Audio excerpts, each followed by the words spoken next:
Does Jake want to ride an elephant? Weren't you listening? It was on his list. List? Well, you mean that thing that his teacher sent him? So what? So, I think he'd feel better about himself if he'd accomplished one of those things. That was just a stupid list that an 11-year-old made up.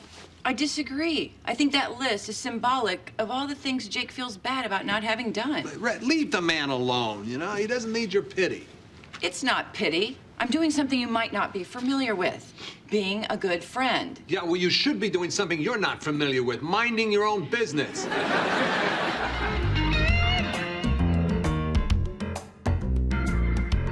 Hey, Rich. Oh, Jake, don't take off your coat. I'm taking you to do something you've wanted to do for a very long time.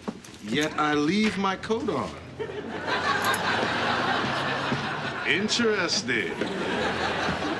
Just go. I'll explain on the way. Hey, Becker, do me a favor and close up for me, will you?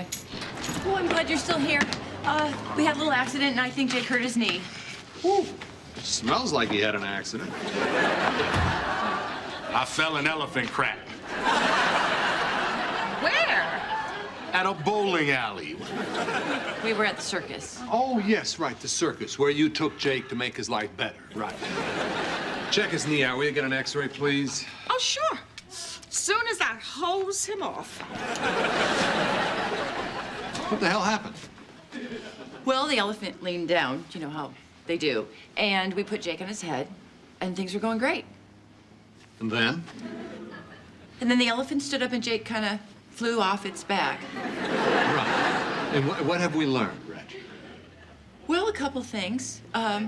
One is to always make sure that the harness is buckled. And two, that even though he was covered in elephant dung, Jake still wasn't the worst-smelling guy in the subway. That's very funny. That's very... You know what I'm talking about. I mean, you think you're doing something good for him, but you're not, Reg. Oh, but if you could have just seen his face for that split second he was up there. I've said this before. You know, leave the man alone. But Becker, my heart was in the right place. You know, I'll do better next time. What do you... Next time? You're right. You're right. I'll leave him alone. I promise. It's cold. It's windy. It's Mount Everest. Taking a blind man rock climbing? What were you thinking? But if you could have just seen his face for that split second he was up there. Up where? Mount Everest? It was a plastic rock in a warehouse. I was just... Now, you promised that you would leave him alone. I was just trying to make him happy. Ow, ow, ow, ow. Oh, well, he certainly seems happy, doesn't he, Reg? Taking a blind man rock climbing, what were you thinking? But if you could have just seen his face for that split second.